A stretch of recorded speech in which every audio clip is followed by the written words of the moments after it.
కథలు, ఇవి వినిపించే కథలు. వెంపటి కామేశ్వరరావు వినిపించే కథలు, వినిపించే కథలు, ఇవి వినిపించే కథలు. వినిపించే కథలు, ఇవి వినిపించే కథలు.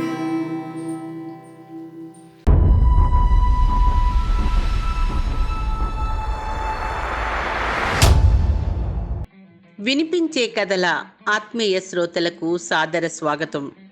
ఈనాటి వినిపించే కథ 952 VK 952 రేసు గుర్రం.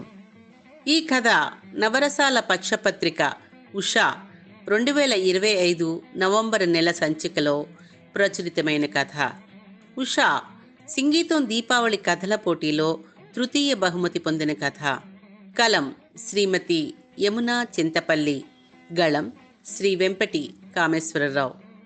రచయిత్రి యమునా చింతపల్లి గారి రచనా ప్రయాణం 2011 జులై నవ్య కథానికల పోటీలో బహుమతి పొందిన రెక్కలొచ్చాయి కథతో ప్రారంభమైంది. స్వాతిపత్రికలో ప్రచురణలు వారికి మంచి గుర్తింపునిచ్చాయి. ఇప్పటిదాకా వివిధ ప్రముఖ పత్రికలలో దాదాపు 140కి పైగా కథలు పబ్లిష్ అయ్యాయి. అనేక బహుమతులు లభించాయి. వారి రెక్కలొచ్చాయి కథల సంపుటికి ఇరు తెలుగు రాష్ట్రాల నుండి 3 ప్రతిష్టాత్మకమైన పురస్కారాలు లభించాయి. కరిగిపోని కలలు వారి 2వ కథల సంపుటి. వారి కథ ఇప్పుడు విందాం.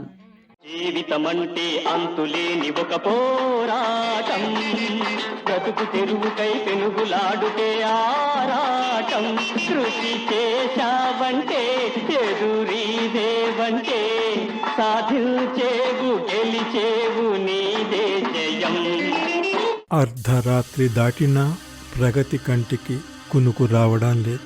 దూరమైన తన రూమ్మేట్ స్నేహితురాలు తార కళ్ళ ముందు తారట్లాడుతోంది. ప్రక్కనున్న ఖాళీ మంచం ప్రగతి మనసులో మరింత శూన్యతను నింపుతోంది. ప్రొద్దున్న ప్రిన్సిపాల్ మాట్లాడిన మాటలు ఆమె మనసులో విస్ఫోటనం సృష్టించాయి. తన తల్లిదండ్రుల ఆశలు, తాను కన్న కలలు మదిని కలవరపరుస్తున్నాయి. మూసిన కనురెప్పల వెనుక ఎదలోని వ్యధ నీలి నీడలుగా కదులుతోంది. ప్రగతికి 10వ తరగతిలో రాష్ట్ర స్థాయి ర్యాంకు రావడంతో ఆ ఊరంతా సందడి అల్లుకుంది. పేపర్ల నిండా ఫోటో వేసి మరీ చేసిన కవరేజీతో ఉక్కిరిబిక్కిరి అయిపోతోంది ప్రగతి. రాష్ట్రంలో ముఖ్య నగరాల్లో ఉన్న 3 ప్రముఖ కార్పొరేట్ కాలేజీలు ఇంటర్, ఐఐటి కోసం పెట్టిన ఎంట్రన్స్ పరీక్షల్లో కూడా టాపర్గా నిలిచింది. దాంతో మా కాలేజీలో చేరు అంటే మా కాలేజీలో చేరు, నామినల్ ఫీజు కడితే చాలు అంటూ ఆ కాలేజీలన్నీ ప్రగతి తలుపు తట్టాయి. మిమ్మల్ని వదిలి ఎక్కడికో పోలేను, మన పక్కనే ఉన్న పట్టణాల్లో గవర్నమెంట్ కాలేజీకి వెళ్ళి చదువుకుంటా అంటూ తల్లిదండ్రులతో తన దిగులును పంచుకుంది ప్రగతి. లక్షల్లో ఉండే ఫీజును తగ్గించడమే కాకుండా తమ మెయిన్ బ్రాంచ్లో పిలిచి మరీ సీటిస్తామంటే వద్దనటం తెలివి తక్కువతనం అని ఆమెకు చదువు చెప్పిన గురువులు, నగరంలో పిల్లలకి భారీగా ఫీజులు కట్టి చదివిస్తున్న ఆ పల్లె ధనవంతులు చెప్పిన మాటలు ప్రగతి అమ్మా నాన్న మనసుల్లో తిష్ట వేసి కూర్చున్నాయి. ఓ సాధారణ రైతు అయిన ప్రగతి నాన్నకు కూతురిని ఏ కోర్సులో చేర్పించాలి ఏమిటి అని ఆలోచించే శక్తి లేదు. అందుకే అందరూ ఇచ్చిన సలహాలతో ఓ నిర్ణయానికి వచ్చాడు. మనసులోని మాట భార్యతో చెప్పాడు.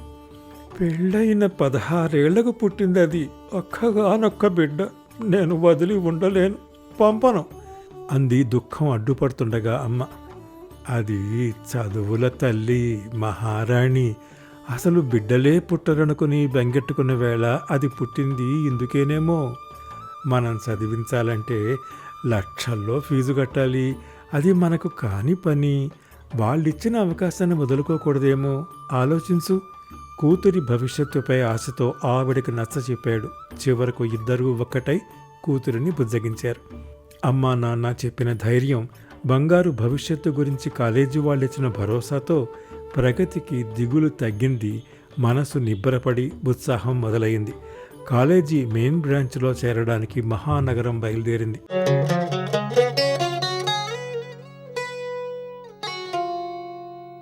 కాలేజీలో ఆవరణలోకి అడుగుపెట్టి ఆశ్చర్యపోయింది ప్రగతి. అంత ఎత్తున భవనాలు, బిల్డింగ్కి మధ్య చిన్న చిన్న పచ్చటి లాన్స్, పెద్ద భోజనాల హాలు, ఏసీ తరగతి గదులు, అదివో అందమైన అద్భుతమైన ప్రపంచం. హాస్టల్లో ఏసీ రూమ్స్, రూమ్కి 2 మంచాలు, శుభ్రంగా అటాచ్డ్ వాష్రూమ్స్. వాటన్నిటినీ చూసి ప్రగతిని దింపడానికి వచ్చిన తల్లి తండ్రి కూడా తమ బిడ్డ అదృష్టానికి మురిసిపోయారు. మంచిగా చదువుకో, పెద్ద కాలేజీలో సీటు తెచ్చుకుని గొప్ప ఇంజనీర్ కావాలి, ఎలాంటి కాలేజీలో చదివిస్తే ఏమి సాధించవచ్చో అని తను విన్నది ఆధారంగా సలహా చెప్పాడు ఆమె నాన్న.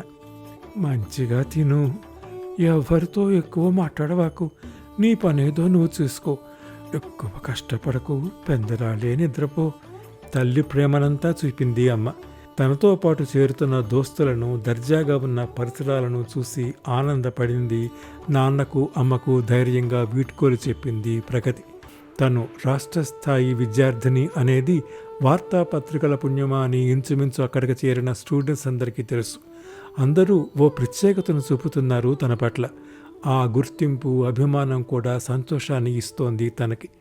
కానీ తరువాత ఎదురైన అనుభవాలు ఆమెను షాక్కు గురిచేశాయి.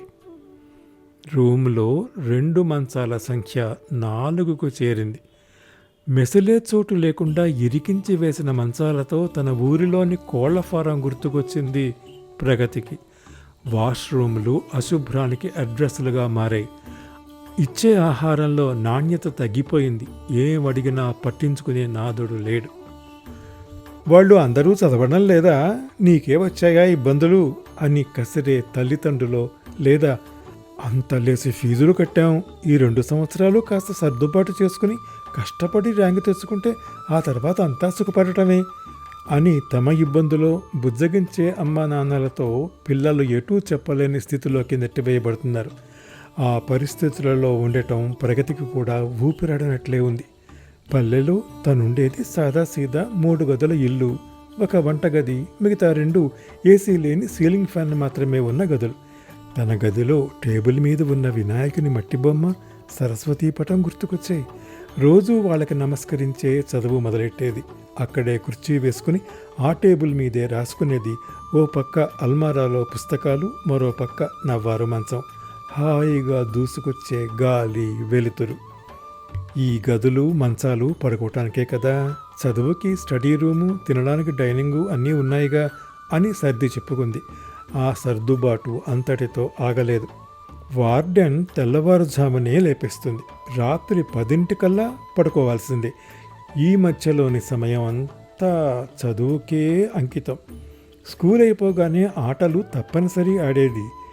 వ్యాయామం శరీరాన్ని, మనసును కూడా ఆరోగ్యంగా ఉంచుతుంది, ఏకాగ్రతను కూడా పెంచుతుంది అనేది అప్పటిదాకా పల్లెల్లో తనకున్న అనుభవం. ఆడుకోవటానికి గ్రౌండ్ లేని, అసలు ఆటలే లేని కళాశాల ఉంటుందని ప్రగతికి మొట్టమొదటిసారి అర్థమై విస్మయంగా అనిపించింది. ఏదైనా ఇట్లే అర్థం చేసుకుని అల్లుకుపోయే ప్రగతికి క్లాసులో వినడం, చదవటం, మళ్ళా స్టడీ అవర్స్లో అదే తిరిగి చదవటం, దానికి తోడు ఎప్పటికప్పుడు పెర్ఫార్మెన్స్ను బట్టి స్టూడెంట్కి ప్రమోషన్స్, డిమోషన్స్ సెట్ చేయడం, ఆ విధానంతో అందరూ గురయ్యే ఒత్తిడి సెగ ఆమెను కూడా తాకుతోంది. సెలవులు ఇవ్వటం, ఇంటికి వెళ్ళడం అనే ఆశే లేదు. వారానికి ఒకసారి ల్యాండ్ లైన్ నుండి తల్లిదండ్రులకు ఫోన్ చేసి మాట్లాడవచ్చు, అది కూడా వార్డెన్ పర్యవేక్షణలో. మొబైల్ ఫోన్స్ నిషిద్ధం. 15 రోజులకు ఒకసారి తల్లిదండ్రులు పేరెంట్స్ మీట్ సమయంలో వచ్చి కలిసి వెళ్ళొచ్చు, అంతే పర్మిషన్. అమ్మా, నా వల్ల కాదు ఈ చదువు, నేను వచ్చేస్తాను. ఆ రోజు తనను చూడటానికి వచ్చిన తల్లిదండ్రులతో మొహమాట పడుతూ తన మనసులోని మాట చెప్పింది తార. ఎందుకు కాదు, నువ్వు కష్టపడటం లేదు, కాస్త కృషి చేయి. 5-6 గంటలు మా అవసరాలకి, నిద్రకి తప్పితే మిగతా సమయం అంతా చదువుకే తెలుసా? చిత్తం చేతిలో పట్టుకున్న పుస్తకం మీద కాక ఎక్కడో పెట్టుకొని చదివితే ఎలా వస్తాయా మార్కులు? కరుగుతున్న మనసును కంట్రోల్ చేసుకుంటూ కాస్త కఠినంగానే చెప్పాడు తార తండ్రి. నిస్సహాయంగా చూసింది తార. కూతురికి ఉన్న తెలివితేటల పరిమితి అర్థం చేసుకునే పరిణితి ఆ తల్లిదండ్రులకు లేదు. వారి దృష్టి అంతా తమ కూతురి విద్య కోసం శక్తికి మించి శ్రమపడి లక్షల్లో ఫీజు కట్టడం మీద, ఆపై ఆమె సాధించాల్సిన ర్యాంకు మీదే. లెక్చరర్స్కి తెలుసు తారకు ఐఐటి సీటు అందని ద్రాక్ష అని. కానీ తారకు తెలియనిది తన తల్లిదండ్రుల లాంటి వారిని ఎందరినో మభ్యపెట్టి వాళ్ళు కట్టిన ఫీజులతో తమకు లక్షలు జీతం ఇచ్చే కార్పొరేట్ కళాశాలలకు వాళ్ళు అమ్ముడు పోయారని. నా వల్ల కాదు ప్రగతి, నా స్థాయికి మించిన కోచింగులు ఇవి చెబితే అమ్మా నాన్న కూడా అర్థం చేసుకోవటం లేదు. కనీసం పండక్కి 4 రోజులు సెలవులు ఇస్తారేమో ఇంటికి వెళ్ళి కాస్త బ్రేక్ తీసుకోవాలనుకున్నాను. కానీ అది కూడా లేకుండా ఏకధాటిగా కోచింగులతో చంపేస్తున్నారు అని ఆ సాయంత్రం తార ఏడ్చిన ఏడుపు ప్రగతి మనసును మెలిపెట్టింది. ఆ మర్నాడు పొద్దున్న అందరూ ఒకేసారి ఉలిక్కిపడి నిద్రలేచారు. వార్డెన్ పిలుపుతో కాదు, ప్రగతి అరుపుతో. చెయ్యి కోసుకుని రక్తం మడుగులో పడి ఉన్న తన క్లాస్మేటు రూమ్మేటు తారను చూసి గుండెలవసేలా అరిచింది ప్రగతి.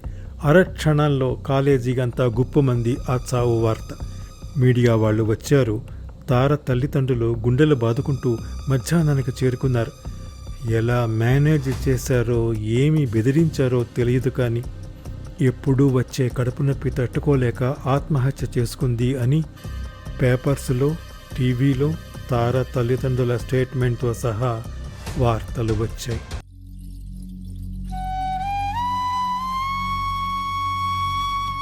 నెల గడిచిన ప్రగతి మదిలో తార గురించిన గుబులు ఇంకా పోలేదు. గత 4 వారాలుగా జరిగిన వీక్లీ పరీక్షలో తన పెర్ఫార్మెన్స్ దిగజారింది. చూడు ప్రగతి, ఈ కాలేజీ నీ మీద ఎంతో ఆశ పెట్టుకుంది. నీ పెర్ఫార్మెన్స్ ఇలా దిగజారిపోతే ఎలా? ప్రిన్సిపాల్ మాకు ఫుల్ క్లాసులు పీకుతున్నాడు. రేసులో మీలాంటి స్టూడెంట్స్ గెలవాలి. మీకు మంచి ర్యాంక్స్ రాకపోతే మాకు జీతాల పెంపు ఉండదు అంటూ ఆక్రోశమంతా వెళ్ళబుచ్చాడు ఫిజిక్స్ లెక్చరర్. సగానికి సగం ఫీజు తగ్గించి కాలేజీ ఆల్మోస్ట్ నీకు ఫ్రీగా విద్య అందిస్తోంది. ఎందుకంటే ఒక్క అత్యుత్తమ ర్యాంకు వస్తే మరు సంవత్సరం దేశమంతా ఉన్న ఈ కాలేజీ బ్రాంచుల్లో చేరే స్టూడెంట్స్ సంఖ్య వేలల్లోనూ, వచ్చే ఫీజు కోట్లలోనూ పెరుగుతుంది. ఎవరో పోయారని ఎన్నాళ్ళు బాధపడతావు? అందరూ మర్చిపోయి హాయిగా చదువుకోవడం లేదు. పనికి మాలిన ఎమోషన్స్ పక్కన పెట్టి బుద్ధిగా చదువుకో. నీ ర్యాంక్ ఈ కాలేజీకి చాలా అవసరం. ప్రగతిని వ్యక్తిగతంగా పిలిచి కఠినంగా హెచ్చరించాడు ప్రిన్సిపాల్. ఆయన మాటలకు ప్రగతి దిగ్భ్రాంతికి గురైంది.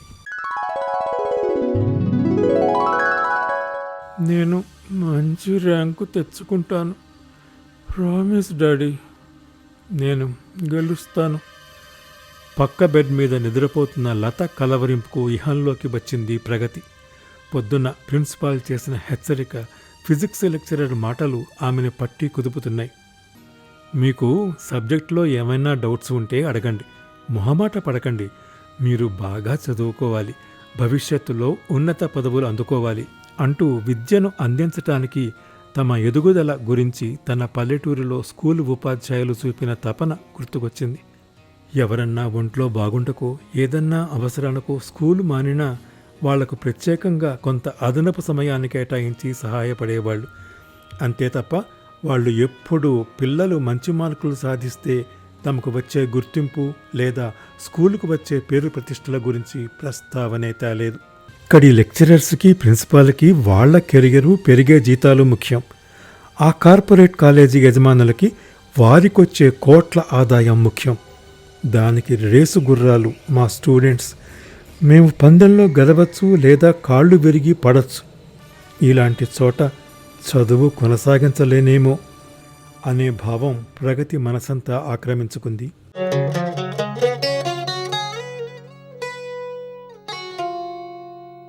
ఆ మర్నాడు తనను కలవడానికి వచ్చిన తండ్రితో అప్పటిదాకా తను చేసుకున్న సర్దుబాట్ల గురించే కాక తన మనసులోని భావనలను పంచుకుంది. నాన్న, ఈ కాలేజీ మానేస్తాను, మన ఊరు పక్కన పట్నంలోని గవర్నమెంట్ కాలేజీలో చేరి చదువుకుంటా అంది స్థిరంగా ప్రగతి. ఆ పిల్ల కళ్ళల్లో ఆయనకు ఏమర్థమైందో ఎదురు ప్రశ్నించకుండా ప్రిన్సిపాల్ దగ్గరికెళ్ళి తన కూతురు ఇహ ఇక్కడ చదువు కొనసాగించదని తేల్చి చెప్పాడు. అయ్యయ్యో, అలాంటి మెరిట్ స్టూడెంట్ని ఇట్లా అర్ధాంతరంగా తీసుకుపోతే ఎట్లా? మంచి ర్యాంక్ వచ్చే పిల్ల, ఆమెకు అన్యాయం చేయకు అని సామరస్యంగా చెప్పాడు ప్రిన్సిపాల్. ఆయన మాటలకు ప్రగతి తండ్రి దిగిరాకపోవడంతో, ఏం మాట్లాడుతున్నావయ్యా నువ్వు? ఆ పిల్లని ఇంటికి తీసుకుపోయి పిడకలు చేయిస్తావా? ఉన్నట్టుండి పిల్ల చదువు మానేస్తే భవిష్యత్తు ఏమవుతుంది? తనలోని అక్కసునంతా కుమ్మరించాడు. చదువు మాన్పించటం లేదు, మా పల్లె దగ్గర కాలేజీలో చేర్పిస్తాను. ఇలా 24 గంటలు రుద్దితేనే దిక్కులేదు, అలాంటి కాలేజీలో ఏమొస్తుంది? ఆ గుబులు ప్రగతి తండ్రి మనసులో కూడా ఉంది. అయినా సర్దుకొని, పర్వాలేదు, ఎంత చదువుకోగలదో అంతే చదువుకుంటుంది స్థిరంగా చెప్పాడు. ఆ జవాబుతో చిర్రెత్తుకొచ్చింది ప్రిన్సిపాల్కు. లక్షల్లో ఉన్న విద్యను సగం కంటే కూడా తక్కువ ఫీజుతో ఇన్నాళ్ళు మీ అమ్మాయికి అందించాం, ఆ పెట్టుబడి ఎవరు కడతారు అంటూ అయ్య ఆర్థిక స్థితి మీద సవాలు విసిరాడు. నాకున్న కాస్త పొలంలో ఓ ముక్క అమ్మి మరీ మీ పెట్టుబడి తీరుస్తాను, ఎట్టి పరిస్థితులలోనూ నిన్ను ఇక్కడ వదిలిపెట్టను అన్నట్లు తన ప్రక్కనే ఉన్న ప్రగతి చేయ పట్టుకుని ధైర్యంగా చెప్పాడు ఆ తండ్రి. ప్రిన్సిపాల్ అగ్గి మీద గుగ్గిలమే అయ్యాడు. తన 10th క్లాస్ ఒరిజినల్ సర్టిఫికెట్స్ అన్నీ మా దగ్గరే ఉన్నాయి కదా, అవి చచ్చినా ఇవ్వను, నీ దిక్కున్న చోట చెప్పుకో రంకెలు వేశాడు. బిక్క చచ్చిపోయాడు ఆ పిచ్చి తండ్రి. రెక్కలు విరిగిన పక్షిలాగా ప్రగతి మనసు విలవలడిపోయింది.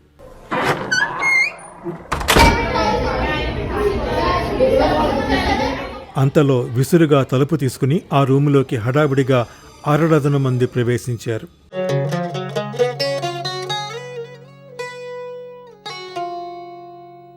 ప్రగతి గురించిన వార్త మరోసారి పేపర్స్ నిండా చోటు చేసుకుంది.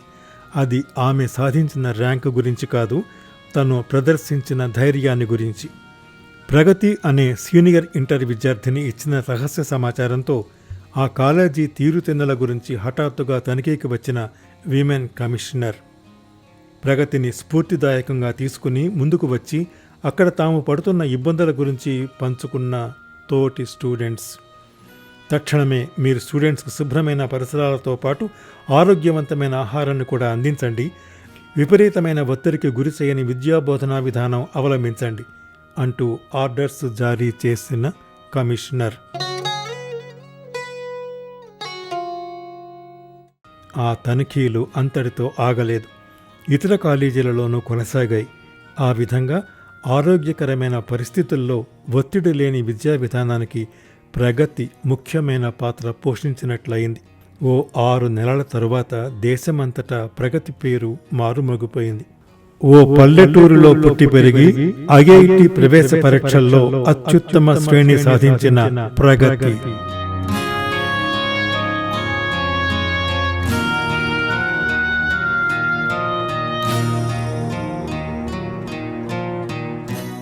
ఎవరో ఒకరు ఎప్పుడో అప్పుడు నడవరా ముందుగా అటో ఇటో ఎటో వైపు, అటో ఇటో ఎటో వైపు.